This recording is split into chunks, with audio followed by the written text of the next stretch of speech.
above everyone. And I am not here just because I am the valedictorian. I know that I am in front of you to open everyone's eyes that we should dream and make these dreams come to life. At this moment, a new chapter in our lives is about to unfold.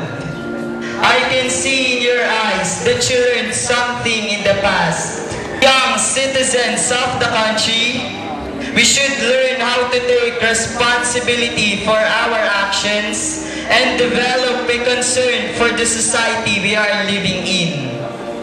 Let us face the reality of life, that we should strive to achieve what we want to have and what we want to be. Behind the new world that awaits us are bigger problems, more difficult challenges, and tougher decisions that we will soon make. We should not be intimidated by these obstacles that will make the fruit of our hard works even sweeter. The accomplishments we achieve are results of our own personal motivation together with the love and support given by the people around us. So let me take this opportunity to thank all the people that have become instruments why I passed this phase successfully. Wisdom and guidance. Secondly, to my family, most especially my parents who have stood beside me all the way. To our dear principal, Miss Conchita J. Rivero, for her wise supervision and direction. To all my subject teachers and mentors, particularly to our advisor, Mrs. Julieta de Guzman, for the knowledge they shared with us. And last but definitely not the least, to Fort St. Paul, my friends and my schoolmates, for making my stay here a memorable and fruitful one. The future holds all the possibilities. There is no such man of failure. We shall rise and overcome. Hold on to your dreams and believe in your own potentials. Before I end, let me share with you an inspiring quotation by Ralph Waldo Emerson, and I quote, "We are all inventors, each sailing out on a voyage of discovery, guided each by a private chart of which there is no duplicate. The world is all gates, all opportunities. Aim high, fellow graduates. God bless and congratulations to all of us."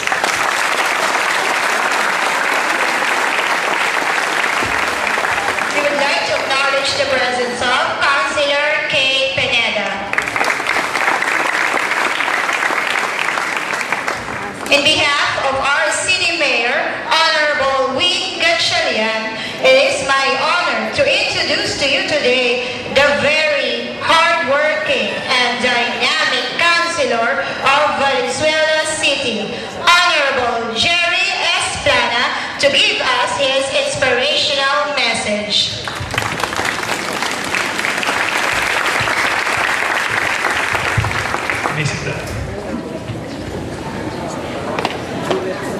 Sa inyo pong punong guro, Imam Rivero, Imam Miguel Toberos, sa akin pong kasama sa paglilingkod kay Consiala Kay Pineda, kay Mr. Brian Mila, at sa mga iba't ibang punong guro po ng iba't ibang paaralan sekundarya ng lungsod ng Valenzuela, sa mga guro po nandito, sa mga magulang at ilang pa mga bisita, at sa mga nagsipagtapos. Magandang hapon po sa inyo lahat. Ayaw niyo sumagot ha? Good. Inaabot po ng puting Mayor Wing Gatchalian at maging si Congressman Rex ang kanya pong taus-pusong pagpati sa mga nagsipagtapos. At pasasalamat naman po ang kailang pinahatid sa mga guro na nagbigay po ng panahon upang makatulong magsipagtapos ang mga estudyante natin. At sa mga magulang din po, sa pagpasasalamat, galing po kay Mayor at kay Congressman sa inyong pong oras, panahon at paggabay niyo sa inyong mga anak. At sila po'y nakapagtapos sa high school. To all the graduates, can you please close your eyes for 5 seconds and answer my question silently. How do you see yourself 25 years from now? 1, 2, 3, 4, 5. Open your eyes.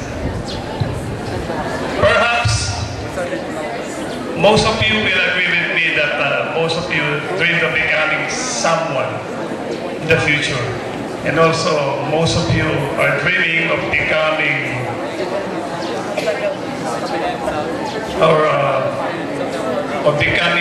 popular someday. Ang iba nga sa inyo, siguro nag-isip, siguro in 25 years, nagkatuluyan kami ng crush ko. As in naging successful in her chosen endeavor, ako naman naging successful din sa aking chosen field of endeavor. At kami binayayaan ng magagandang supling.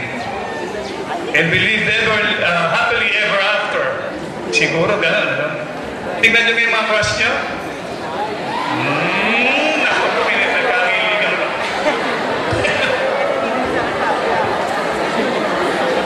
Yan ang gusto namin sa inyo. Keep on dreaming. Dream of becoming someone in the future.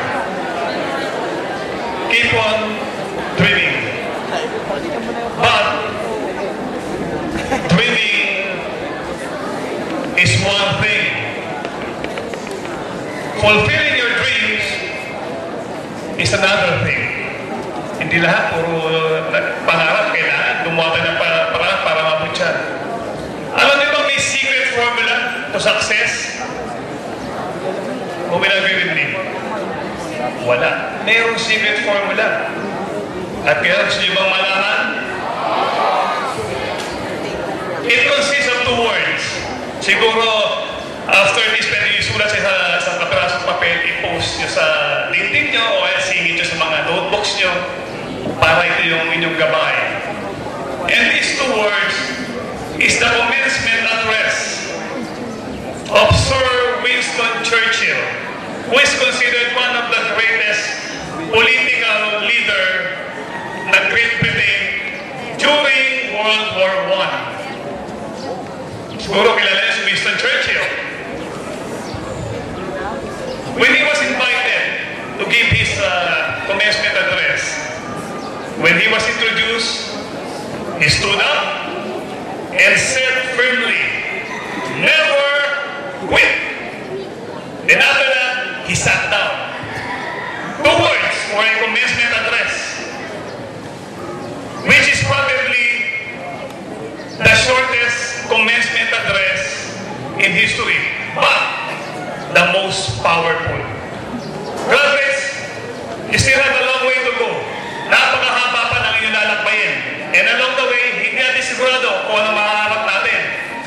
For sure, there will be struggles, humps, trials. And for sure, some of these trials will push you to the limits. Some of these trials will be emotionally, even physically draining. And when you feel like giving up, hold on to the 2 words. Never quit. I will not quit. I will keep on going until I reach the goal of mine. Sana po, after 25 years, when you will be celebrating your silver anniversary, right? That's 25 years. You will be all a picture of happiness, a picture of success. Nagtatanong nga kayo, nag-share kayo, kumusta ka na? Ang ganda ng buhay mo. Ikaw rin, kumusta ka na? Eto, okay na. Ano ba naging sikreto? Yung napakinggan ko, nung graduate ako ng